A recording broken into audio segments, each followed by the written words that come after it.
Morning বন্ধুরা, কেমন আছো তোমরা সবাই? আশা করি তোমরা সবাই খুব ভালো আছো। আজকে হলো বুধবার আর এখন সকাল 9টা বাজে। তো স্নান করা, পুজো করা, বাসি কাজকর্ম কমপ্লিট। সকালের দিকে ব্লগটা এখন আর শুরু করতে পারি না, রাতের বেলার দিকে মোবাইলে চার্জ দেওয়া হয় না। মোবাইলে চার্জ থাকলে অর্জুন মোবাইলটা বেশি বেশি দেখবে, ওই জন্য আমি রাতের বেলার দিকে মোবাইলে একদম চার্জ দিয়ে রাখি না। এবার মাঝরাত্রে এখন আর আমার ঘুম ভাঙে না, মানে রাত্রেবেলা যদি একবার আমি ঘুমিয়ে পড়ি মাঝরাতে আর ঘুম ভাঙে না। আগে আমার ঘুমে খুব ডিস্টার্ব হতো, কিন্তু ইদানিং দেখছি আর সেই ডিস্টার্বটা হচ্ছে না, এক ঘুমে আমার সকাল হয়ে যায় মোটামুটি। এবার মাঝরাত্রে যদি ঘুম ভাঙে, মানে যদি কোনো দিন মাঝরাত্রে ঘুম ভাঙে তাহলে হয়তো মোবাইলটা চার্জে দেই, আর নয়তো মোবাইল আর চার্জে বসানো হয় না। তারপর সকালবেলা ঘুম থেকে উঠে মোবাইলটা চার্জে বসানো হয়, ওই কারণে ভোরবেলা থেকে ব্লগটা আর শুরু করতে পারি না। তা যাই হোক, এখন উপরের ঘরে এসেছিলাম আমার বরের ঘরের বিছানাটা তুলতে, ওর ঘরের বিছানাটা তুললাম।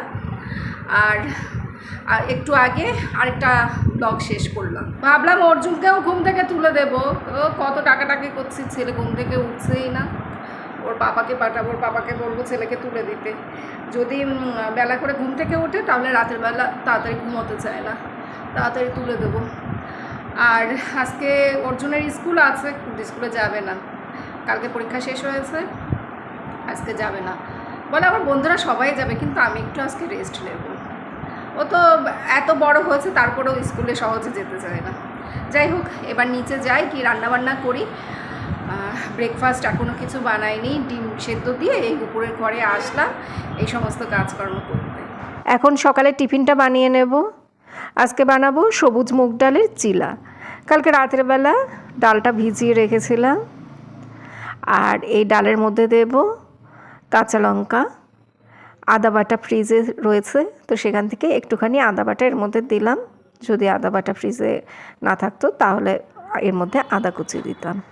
প্রথমে মুগ ডালটা ভালো করে ধুয়ে নিলাম, তারপর এর মধ্যে আদা কাঁচা লঙ্কা দিলাম।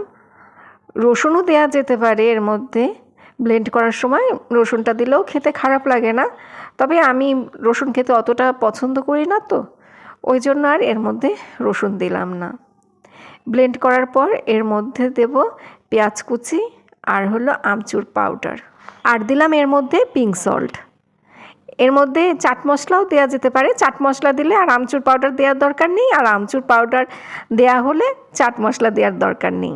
আমি যখন চিলা বানাই মুগ ডালের তখন এরকমই আর কি, চাট মশলা আর নয়তো আমচুর পাউডার এই দিয়ে বানাই। আমার কাছে এইভাবেই চিলাটা খেতে বেশি ভালো লাগে। চাট মশলা তারপর আমচুর পাউডার এগুলোর ফ্লেভার আমার কাছে ভালো লাগে, সেই জন্যই চিলার মধ্যে আমি এগুলো ব্যবহার করি। এবার অল্প একটু সাদা তেল ছড়িয়ে এগুলোকে এপিট ওপিট করে ভেজে নেব। এগুলো হতে কিন্তু অনেকটাই টাইম লাগে। অল্প আঁচে এটা ঢাকা দিয়ে রেখে দিই, আস্তে আস্তে হতে থাকে, আমি অন্যান্য কাজ এই ফাঁকে সেরে নিই।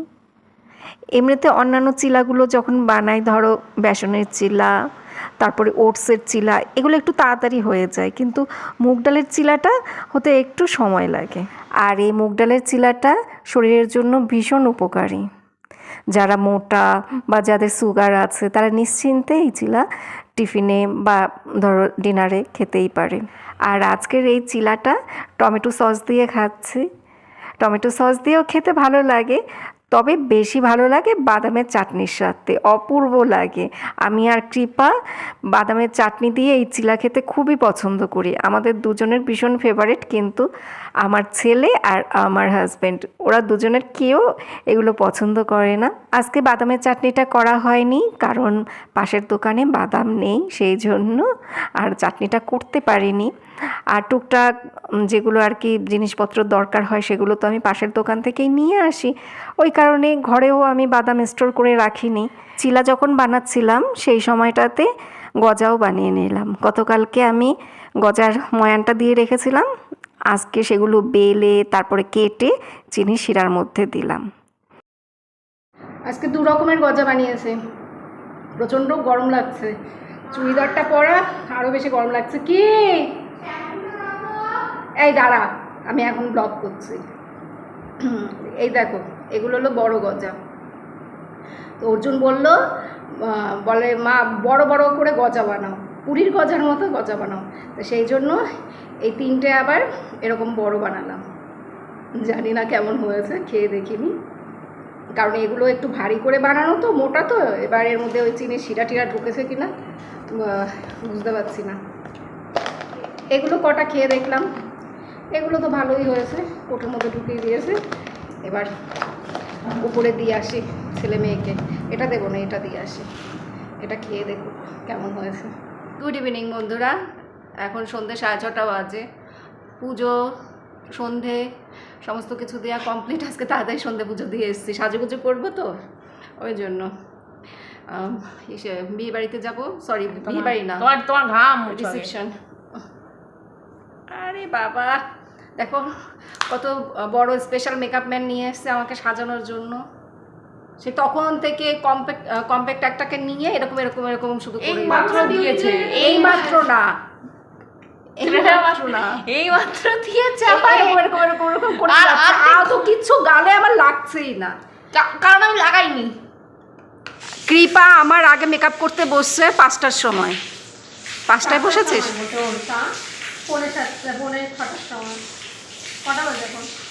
6:30 বেশি বাজে। তো কৃপার এখনো হাফ মেকআপ হয়নি। এই দেখো ওর মেকআপ করতে এত সময় লাগে, এখনো শাড়ি পরবে, ও যে কখন রেডি হবে। আমরা চলে এসেছি বুধরাটি ব্যাংকোয়েটে। বুধরাটি কি নাম রে? বুধরাটি, বুধরাটি ব্যাংকোয়েট না, সৌভাগ্য ব্যাংকোয়েট বুধরাটি জায়গাটার নাম। আচ্ছা আচ্ছা, বুধরাটি জায়গার নাম। এই গেল কিরে বাবা, উনি তো চালাচ্ছে তো চালাচ্ছে। ওই যে আমরা এখান থেকে এখানে নেমে যাই, ওই যে গাড়ি রেখেছে নেমেছে।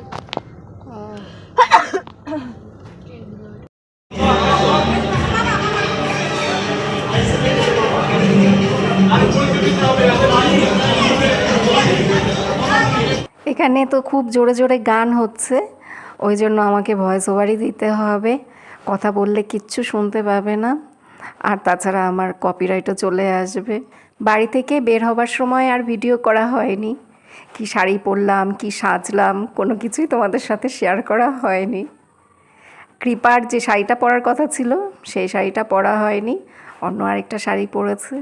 আমারও যে শাড়িটা পরার কথা ছিল সেই শাড়িটা পরিনি, অন্য আরেকটা শাড়ি পরলাম।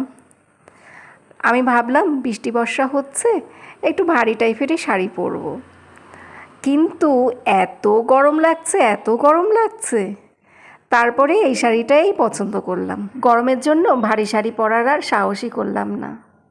আমার শ্বশুরবাড়ির লোকজনরাও সবাই এখানে আসবে, তবে আমরা আর শেষদারা আগে আগে এখানে চলে এসেছি, বাকিরা সবাই দেরি করে আসবে, বাকিদের আসতে রাত হবে। তো আমি আর শেষদি বসে বসে গল্প করছি, পকোড়া খাচ্ছি। বাড়িতে যখন সাজগোজ করছিলাম তখন কৃপার সাথে আমার খিটির মিটির হয়েছিল, ওই জন্যই বাড়িতে বসে আর ভিডিও করা হয়নি। একবারে এখানে এসেই আবার ব্লগটা শুরু করেছিলাম। আসলে আমার না সাজগোজের সেরকম কিছুই নেই, সমস্ত কিছু কৃপার কাছেই থাকে। মুখের মেকআপ করার জন্য যা যা দরকার সমস্ত কিছু কৃপার কাছেই থাকে, ওই তো এসব জিনিসপত্র কেনে আর ওর কাছেই থাকে। এবার আমি যখন সাজতে বসি সেই সময় আমি হাতের কাছে কোনো কিছুই পাই না, তখন ওকে বলি এটা দে ওটা দে। তাছাড়া আমি নিজেও ভালো করে মেকআপ করতে পারি না, কৃপাকে প্রচণ্ড বিরক্ত করি। এবার কৃপা নিজে সাজবে না আমাকে সাজাবে, এই নিয়েই আমাদের মা মেয়ের মধ্যে সমস্যা শুরু হয়। যদিও কৃপা কিছুই বলে না, আমিই একা বকবক করি, সাজতে বসলে এটা পাই না ওটা পাই না, কোথায় রাখিস কি করিস। নান আর চানা পনির মশলা, কিন্তু পনির নেই তো, পনির পাইনি তো না।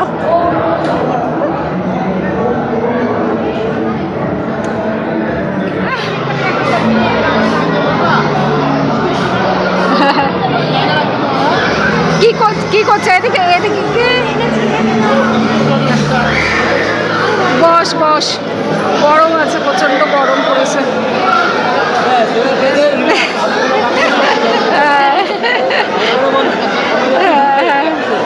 ও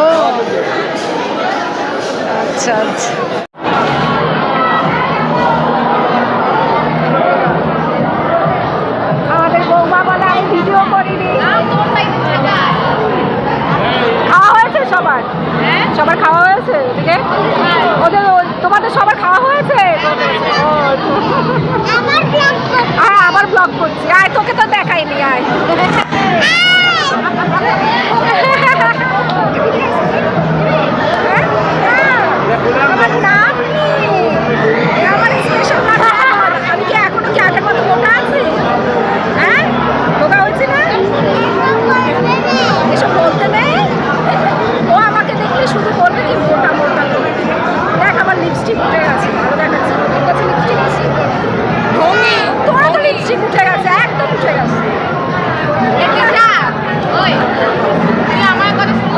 তোমাদের সাথে যে ওইটুকু কথা বললাম, কত জোরে জোরে কথা আমাকে বলতে হয়েছে, তাও তো ভালো করে কিছু শোনা যাচ্ছে না।